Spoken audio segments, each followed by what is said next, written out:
If I were to ask you, when does preservation season end? What would you say? How would you answer that? Somebody actually asked me that a few weeks ago. Actually, I guess it was in August when everything was crazy with Every Big Counts Challenge. And what she was really asking me is, when are you going to get a life? Basically, come out of the kitchen, come play cards with the girls, whatever. But I thought, you know what, I'm not really sure it ever ends for me. It evolves throughout the calendar year for sure. You know, it takes different forms. Sometimes it's just planning, sometimes it's maintaining, sometimes it's, you know, monitoring, sometimes it's insane, crazy preservation. And sometimes, like the month of September, it's really kind of a, I don't know, a laid back, non-rushed, easy, just do it kind of thing, which is kind of a welcome, actually it's a very welcome relief after August. So I pulled out the camera several times during the month of September, and we did take some time off the first half of September. So this has all happened in the last, let's call it 2 weeks. But I thought I'd show you some of the things that I got done, and they're just simple, everyday things that I'm sure you guys are doing the exact same things in your house. So come with me and let's take a look at what happened in September in the Grow and Preserve household. Let's start with tomatoes. Now, I am normally a can your tomatoes kind of girl, whether I'm canning them just as tomatoes, and usually I just do either roasted tomatoes or crushed tomatoes or make a tomato sauce, or I use them in a recipe. Diced tomatoes to me are kind of a pain in the tuchus with the peeling and boiling and all that kind of stuff, and then to sit there and chop and chop and chop and chop and chop. So I was watching, I think it was Carolyn over at Homesteading Family, and she says, I will never can another tomato. And I thought, well, I can't imagine what would make me not want to can tomatoes. But she has been dicing them and freeze drying them. And I thought, well, okay, you know, I've got the freeze dryer, and I chopped and I chopped and I chopped and I chopped and I chopped. And I did the first load, and those tomatoes are so fresh tasting and so sweet and just so unlike anything else I have preserved in the pantry that I thought, this is just fantastic. I'm going to do the rest of my tomatoes this year this way. But the chopping was killing me. So she had this whiz-bang machine, and she said it's expensive. I went to look at it. It's a Breville, and I nearly fell out of my chair. I have never in my life seen a food processor that expensive, and I thought, well, clearly I cannot do that.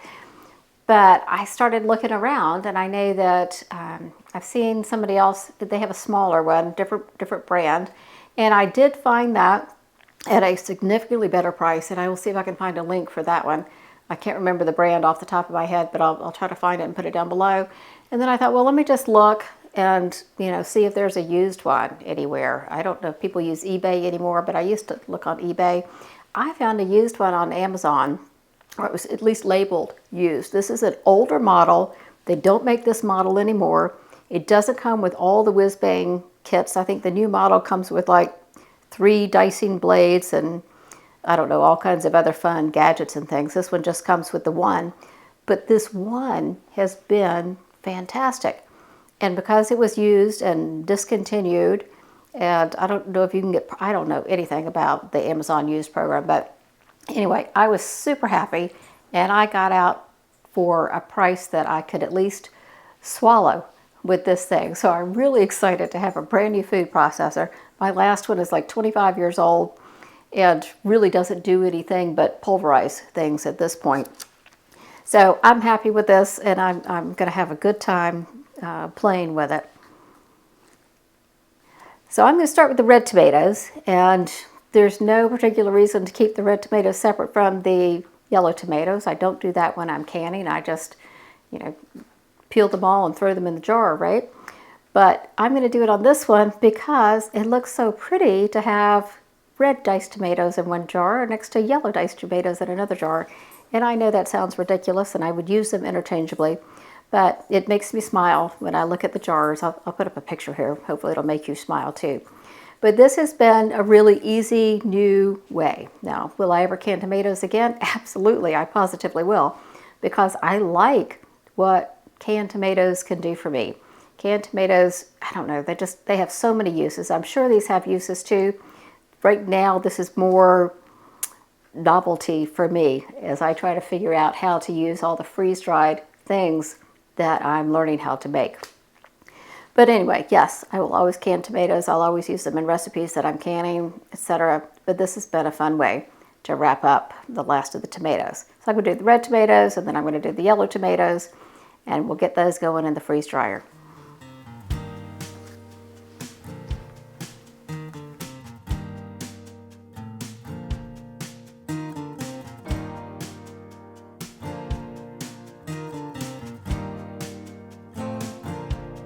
Open up the window, I'm breathing in the last of September. I can feel the wind blow, and the late summer sky is like a giant ember. Everything is turning into gold when the autumn leaves are playing chase. It puts a smile up on my face. They leave their branches one by one and whirl around there just for fun.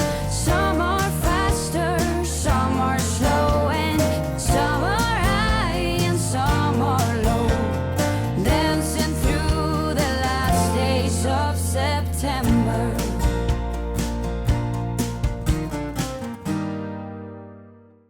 So that tomato harvest was not large enough to fill the freeze dryer this time, but I have a ton of sweet peppers, and that will help me fill the freeze dryer. So I like to slice my peppers.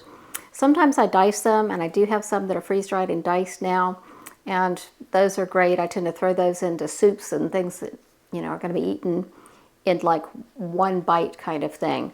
But I like to have diced ones around, whether I'm doing fajitas or, you know, burritos, or I don't know, anything like that. I like to keep some long sliced peppers and onions as well. So I'm going to do some slices on these peppers, and this will be the first time I've done them in this crazy machine, and it goes so fast. So now the peppers, for some reason, unlike the tomatoes where I have to keep the color separate, with the peppers I like to mix my colors. So, you know, go figure. It's like a toddler. Some of them want all their food mixed together, and some of them don't want anything touching. So I don't know the answer to that. I'm sure there's something crazy that can be said about it, but there it is, folks. So you may recall in August I talked about preserving my entire potato harvest this year because we are primarily keto at the moment, so we're not eating enough potatoes for it to make sense to keep some out and leave them fresh, because I cannot guarantee that we will get to them before they start to die. So back in August I did a couple of rounds of canning potatoes. I did some fries. I did just some of the smaller potatoes that I will turn into crispy smashed potatoes for dinner. And then I thought I would do some diced potatoes for hash browns.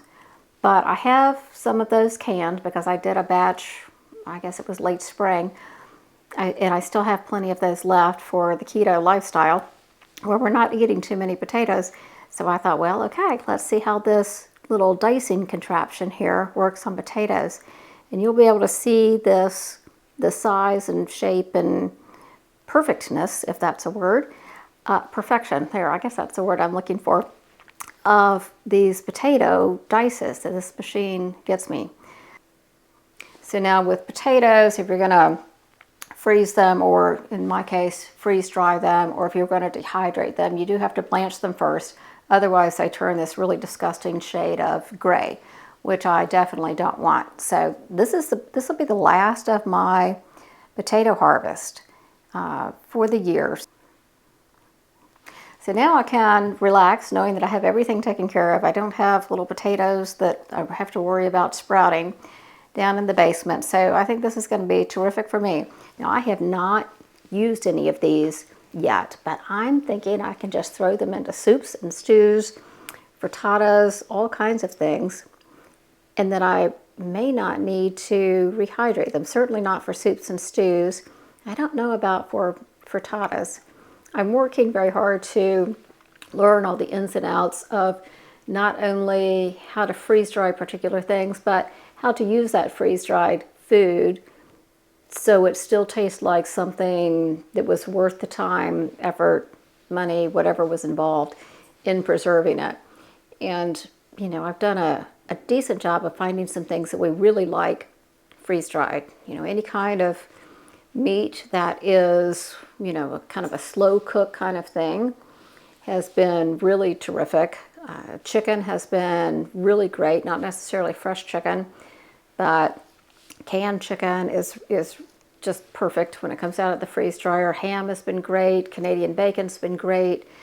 Hamburger crumbles have been great.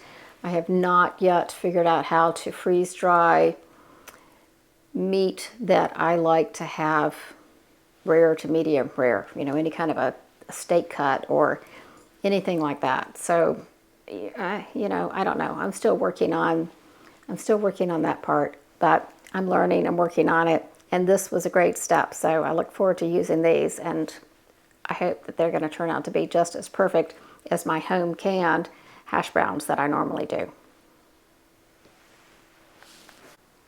Now, I don't do a lot of freeze drying projects on the channel, and you'll probably never see many, if any, freeze drying projects on the channel, because I know that's not nearly as universally accessible as canning and dehydrating and fermenting and that kind of stuff. And these kind of basic ways of preservation are really they're my preferred method for everyday preservation, because there are things that I use every day.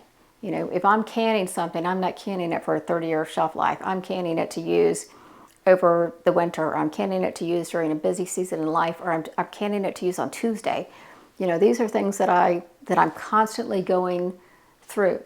So I'm trying to use the freeze dryer when I have excess or potentially have excess, and I'm also using it right now as a learning tool. I'm working on some meals for it, and I'm kind of cycling through how each of the vegetables work, what needs to be rehydrated, what doesn't. But this is really a learning process for me, and you don't have to panic that we're suddenly going to become a freeze drying channel, because we're not.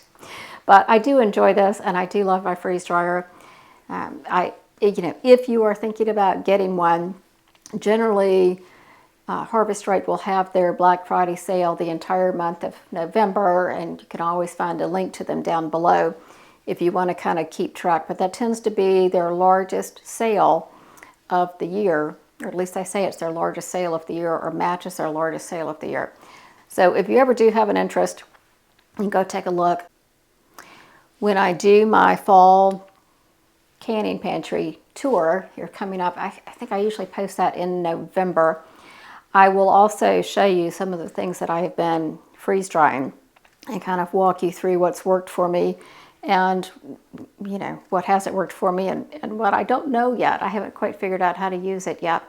But anyway, it's all a learning process. It's all in fun, and it's all about preserving the food that I grow and making sure I can take care of my family. I ended up filling 3 trays with the blanched and diced potatoes. So I had 2 trays left to fill up. I ended up slicing some onions, because when I use those sliced peppers we talked about earlier, generally it also comes with a handful of sliced onions. So I wanted to go ahead and get that keep that little companion thing going. So now I have those as well. So one of the last projects I did during the August Every Bit Counts challenge was to start a ferment on a bunch of hot peppers. These are those jars that I started probably, this was filmed mid-September, so they're probably 3 weeks into the fermentation, and they're just perfect, exactly kind of the way David likes them. So I'm going to go ahead and turn these into hot sauce. I just use a recipe out of a book. I'll put a link down to the book below. It is super easy, So I take the fermented peppers and add a little bit of the brine, and I add some white vinegar because David likes that tang of the vinegar. You don't necessarily have to do that, but that's the way I do it for him, and it works out just great. And I just blend it up. I mean, just blend, blend, blend, blend, blend. And then we'll strain it. I'm going to put it in these cute little hot sauce jars. I bought these the beginning of July, maybe, and I've been making hot sauce as we go along. The case came with 30 jars. I can put a link down to that below if you're interested. This late in the season, I'm not sure you will be, but I have loved these jars. By the end of today, I will have filled up 29 of those jars. So that shelf in the garage that I've been trying to fill up with all kinds of hot sauces and pepper mashes and things for David to hopefully get us through until next hot pepper season. You know, we're getting there. We are really getting there. I'm going to have 29 jars on that shelf. And then after I finish this, I have another batch of hot peppers waiting to be processed. And I'm going to take those and turn them into pepper mashes. So these were done with a wet brine of water and salt in a specific ratio. And I think if you go back to August, I think I kind of went through that. But in this next batch, where I do the pepper mash, I do those with a dry brine. So it's just the peppers and salt. And you'll see I do end up topping them off with a little bit of leftover brine just to get them started, because I'll be out of town for a little bit this month as well. And I don't want them to not be ready in time for me to take care of them before I leave.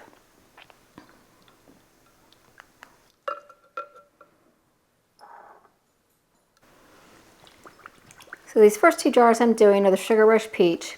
Then I have another jar on there that looks like it's a mix of orange and yellow and red. And it is all those different colors, but it's all the hot banana peppers that I have. This year I grew the blazing banana, and it's just a crazy producer. So I have that one jar that is all banana peppers in varying stages of ripeness.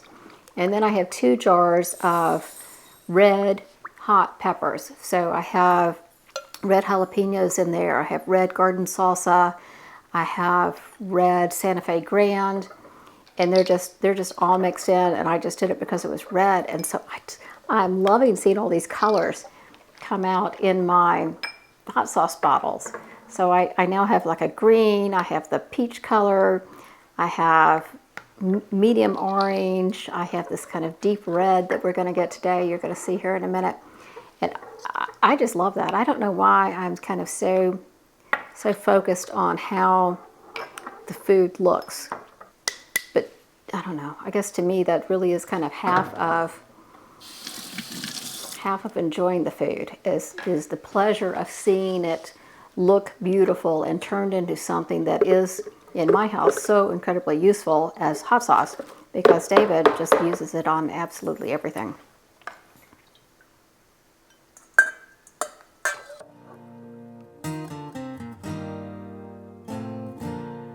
Since I was a little child, every year for as long as I remember,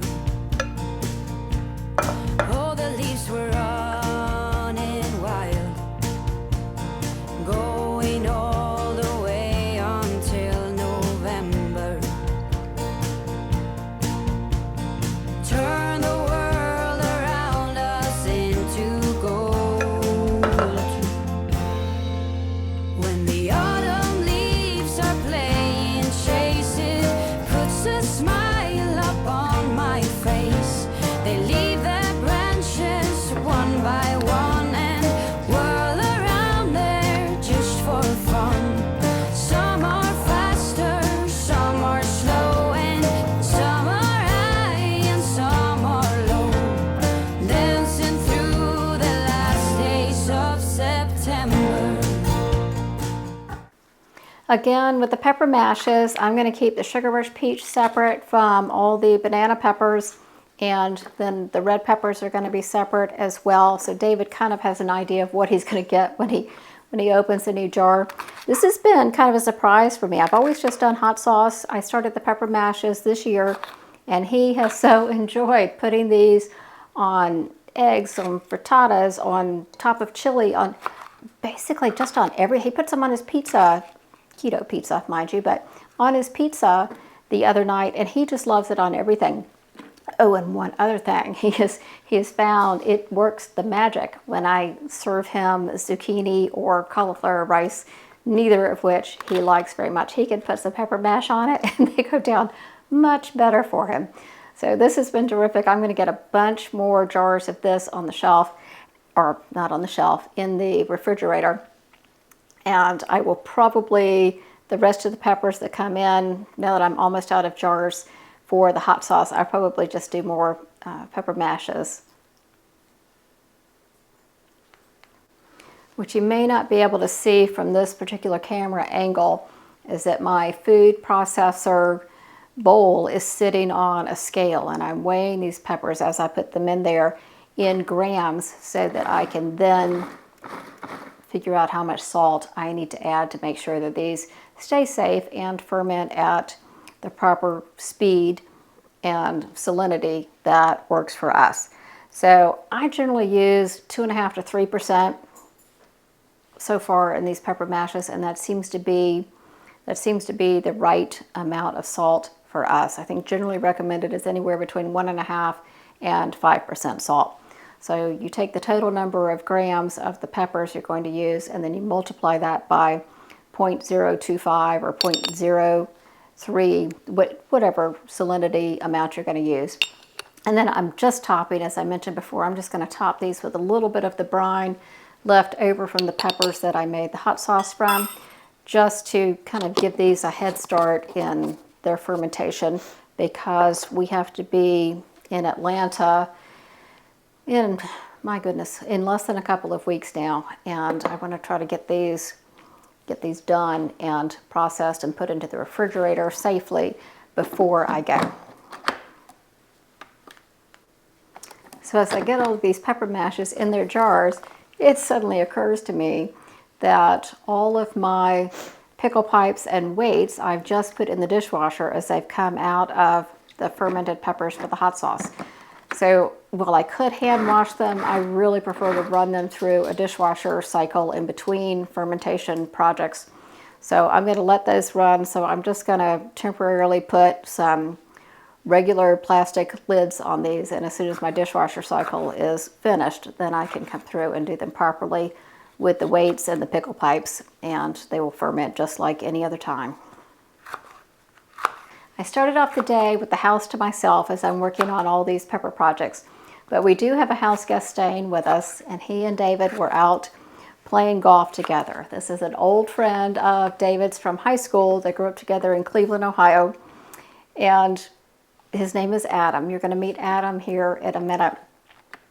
So the last time Adam was here was 2 years ago. I had just started this channel, and Adam, bless his heart, started posting the channel on Facebook. He was forwarding videos to friends. He was watching videos. He was giving me thumbs up. He was so supportive, and Adam is a great guy, but we'll always love Adam because of the support he gave to me and to this channel. So he's going to pop in here. He wants to say hi to everybody, and I hope you will all say hi back to Adam and thank him for everything he's done for me and for this channel. Hey guys, how you doing? I'm Adam from Ohio. Everything looks good. I see peppers. Ooh, she's making hot sauce. Oh, yeah, I know that. It'll be really interesting to me as we start to get toward next spring, early next spring, how many of the hot sauces he's gone through and how many of the mashes he's gone through. I have in my head, and he has in his head, that there could never be too many. So we're going to see, one, if that is true, and then secondly, we're going to see which one he prefers. Is there a particular color, right, which will tell me which peppers are the most useful that I should be sure to grow again next season. So I'm hoping to learn a lot out of this year. I wonder where they're going, the flight of swallows sailing through the sky. There's no way of knowing, but maybe someplace far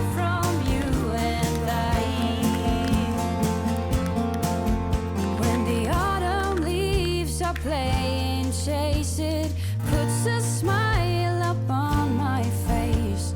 They leave their branches one by one and whirl around there just for fun. Some are faster, some are slow, and some are high and some are low, dancing through the last days of September. When the autumn leaves are playing chase it, puts a smile up on my face. They leave their branches one by one and whirl around there just for fun. Some are faster, some are slow, and some are high and some are low, dancing through the last days of September. Dancing through the last days of September.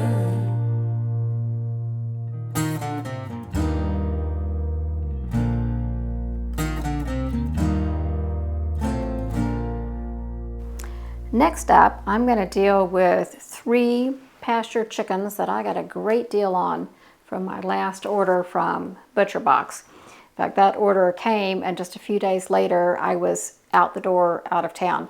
So they have been in my freezer for the last couple of weeks and it's time to get them taken care of now. I have a couple of things in mind for the way I want to use these chickens. One, I need to restock my broth because we're coming up on soup season. So that's a big one for me. But I also want to use it kind of as meal prep, almost traditional meal prep, but not really. Still, you know, with the preservation slant. And then I'm putting all of this in the freezer. I'm just preparing it to defrost and use immediately. So I'm going to use these to do a little bit of that kind of meal prep for myself as well. So while the chickens cook, I'm going to get another quick project taken care of. I've been doing quite a bit of recipe testing this month and creating some other recipe videos for you. But I've been dealing a lot with beef and I've been trimming that beef. And as I trim it, I've been putting it in freezer bags to save up for canning for the animals. So I'm going to take care of that right now. I've got several bags that I've taken out of the freezer. Also, one of those chickens, one of them had its bag of guts in there. So I'm going to add those as well, a little bit of something to each jar for the animals, and I'm going to get this canned up.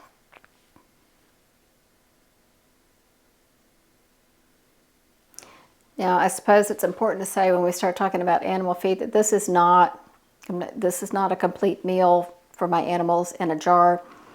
You know, everybody has the way that they feed their animals. For me, this is just a topper to I use Sunday's dog kibble.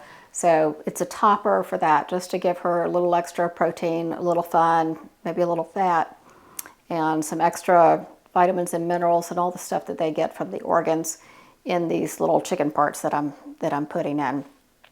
But anyway, Izzy loves this, the cats love this, everybody's happy.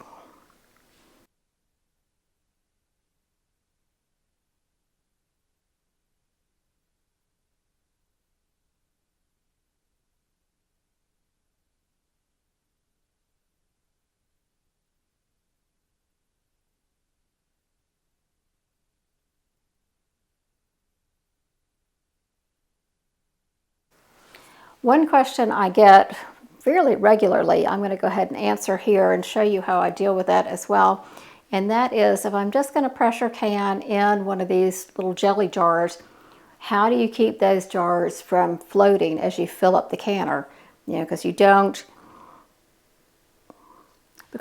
change the quantity of water in your canner, right?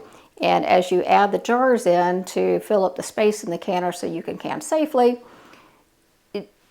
it causes those jars to kind of rise up and float. So I'm going to show you quickly how I do it. You'll notice I have a second rack that I bought just off Amazon, and they're available in all different sizes. Just make sure you order the right size for whatever canner you're using.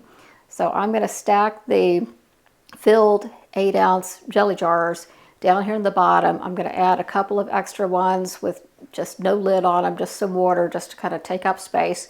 And then I'm going to add this rack, and I'm going to put some of these squatty little 8-ounce jars. These are curd jars. I get them from Walmart, but if you have the Ball 4-ounce little condiment jars, those would work fine. Just make sure you add plenty and you fill them all with water just to kind of weight this down. And so now these jars on the bottom are not going to float as things get rolling in there as it pressure cans.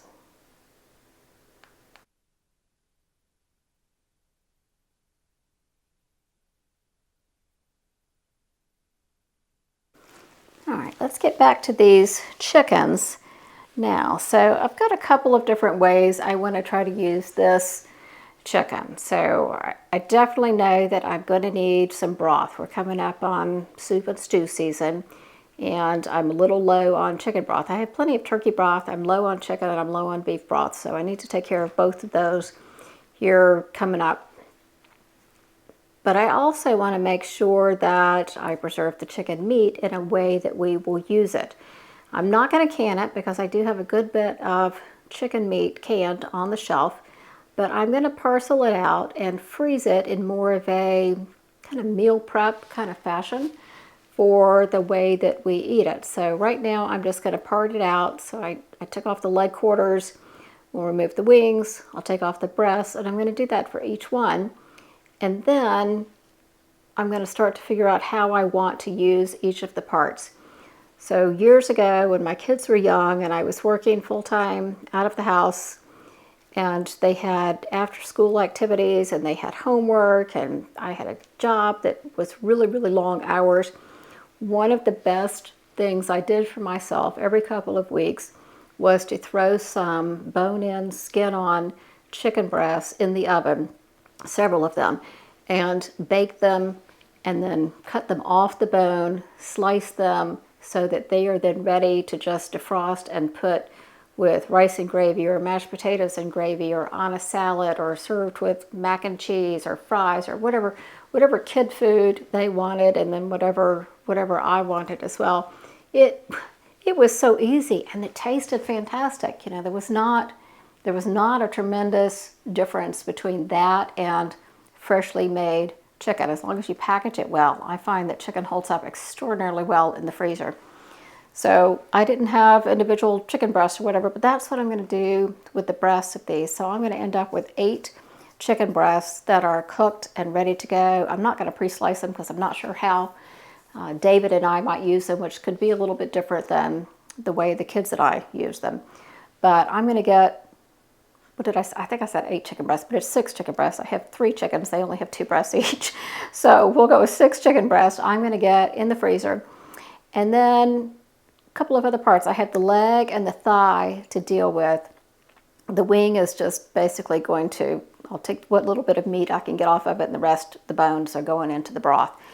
But chicken legs, David loves to just munch on a chicken leg. So I'm going to do 2 to a package.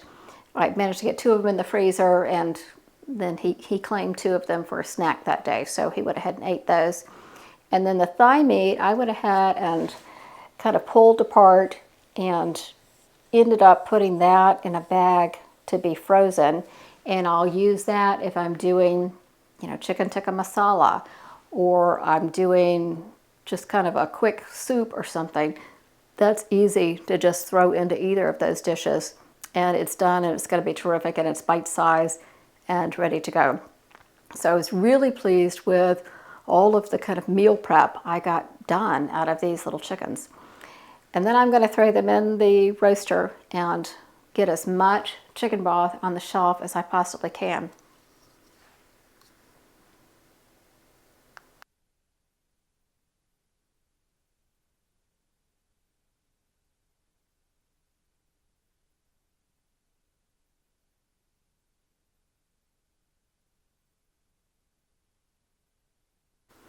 Now when I make a bone broth, you know, what goes in there?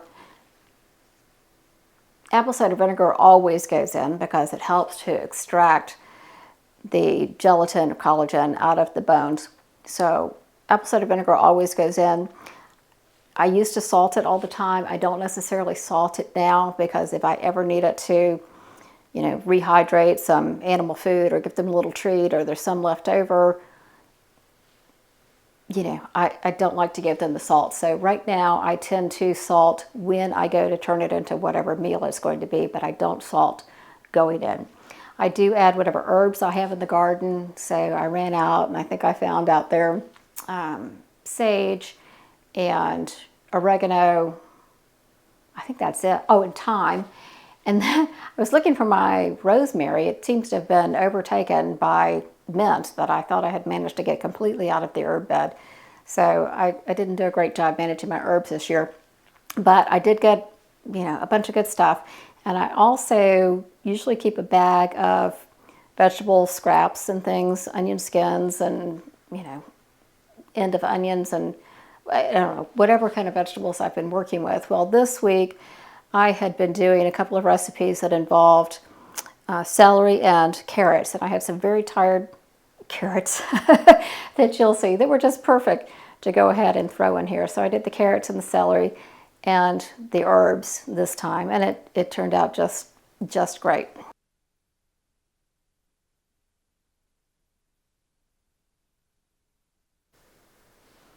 I tend to let my chicken broth go anywhere from 18 to 24 hours. Just kind of it depends when it's convenient for me to get it done.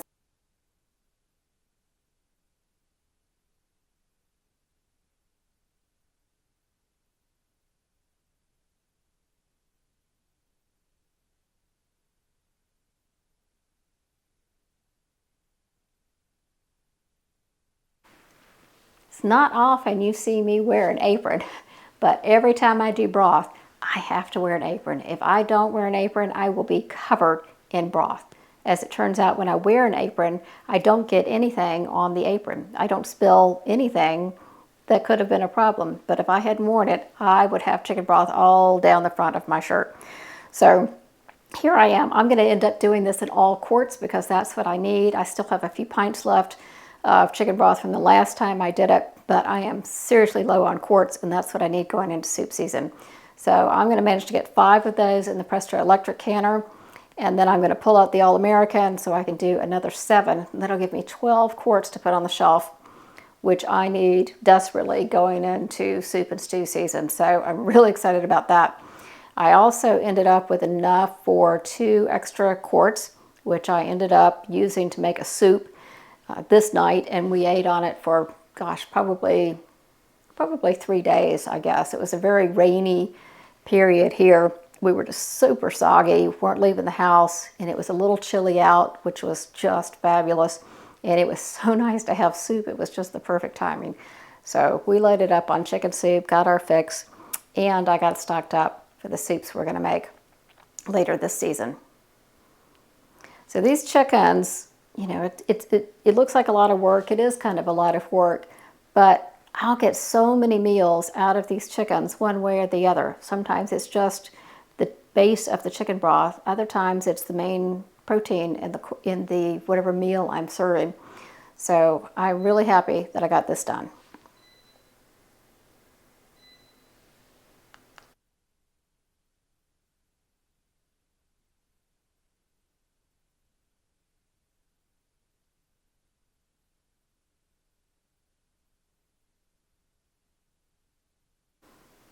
So it's been a really good couple of weeks here in terms of handling what's coming in and what I'm going to need to add to the pantry. So I've gotten tomatoes taken care of, sweet peppers taken care of, onions taken care of, the rest of my potatoes handled. I've gotten hot peppers. I took care of last month's fermenting, started another batch of fermented peppers. I really feel like I'm now in good shape there. I'm in good shape on chicken broth. I'm in good shape with peppers and onions. I don't have to worry about buying potatoes. And even the animals got a little bit of a treat this month in those canned jars that I did for them. So it's been good.